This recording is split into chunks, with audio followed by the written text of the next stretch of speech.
Kembali di kabar utama pemirsa, pilihan Anies Baswedan untuk bersanding dengan Muhaimin Iskandar mengubah poros politik yang sudah ada selama ini.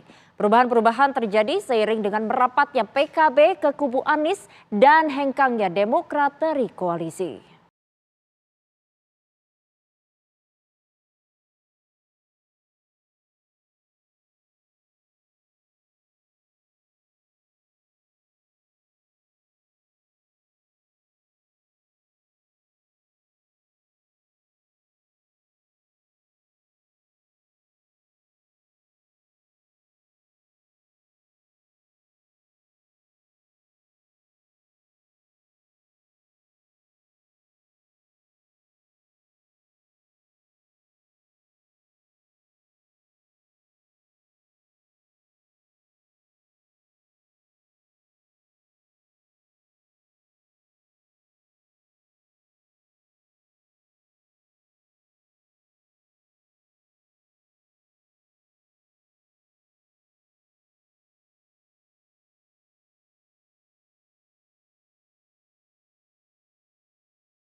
Akan ada beberapa pertemuan-pertemuan yang sedang diagendakan oleh Mas AHY, karena bagaimanapun beliau selaku Ketua Umum selalu berupaya dan selalu ingin mendengar seperti apa aspirasi rakyat dari setiap daerah, dari setiap pelosok penjuru Indonesia.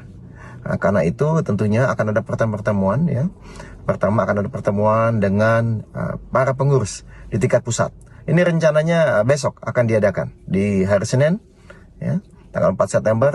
Lalu akan disusul pula juga dengan Commerce Call dengan para pimpinan Demokrat dari berbagai daerah, dari seluruh pelosok Indonesia.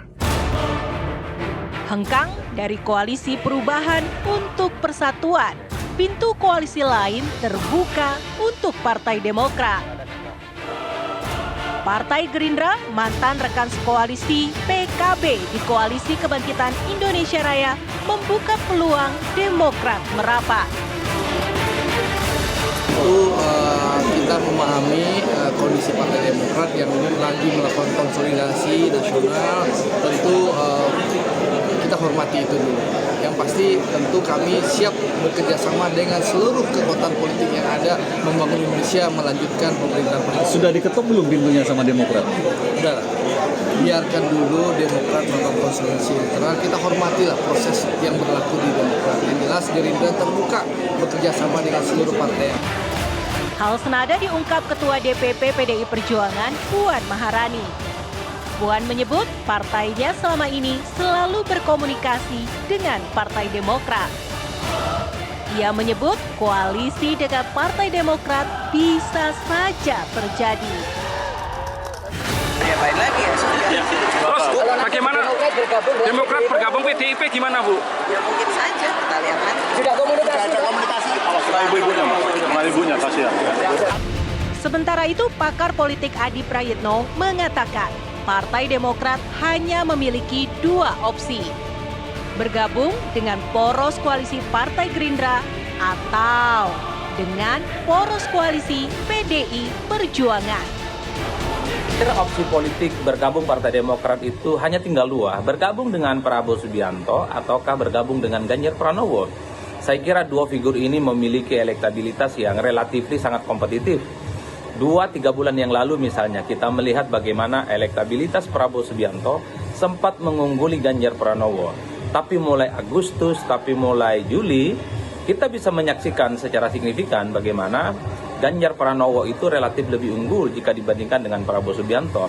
Ini yang saya kira pastinya Partai Demokrat itu sedang mengkalkulasi betul bagaimana untung dan ruginya jika bergabung dengan Prabowo Subianto ataukah bergabung dengan Ganjar Pranowo. Adi menilai pemilihan koalisi akan dihitung cermat oleh Partai Demokrat. Saya tebak misalnya, saya membaca Partai Demokrat itu pastilah akan bergabung dengan poros politik yang memungkinkan akan memenangkan pertarungan Pilpres. Tujuannya dua hal, karena Demokrat itu ke depan berpikir bagaimana itu Demokrat tetap eksis, tetap establish, syukur kalau perolehan suara pileknya itu naik secara signifikan. Dan yang paling penting, yang kedua adalah Demokrat itu berpikir bagaimana menyelamatkan karir politik AHY, karena kalau bergabung dengan poros politik yang menang Pilpres, minimal AHY bisa jadi menteri ataupun Menko yang bisa dikapitalisasi sebagai bagian dari expose politik, bekal politik AHY untuk mempersiapkan tanding di Pilpres 2029 yang akan datang. Tim TV One mengabarkan.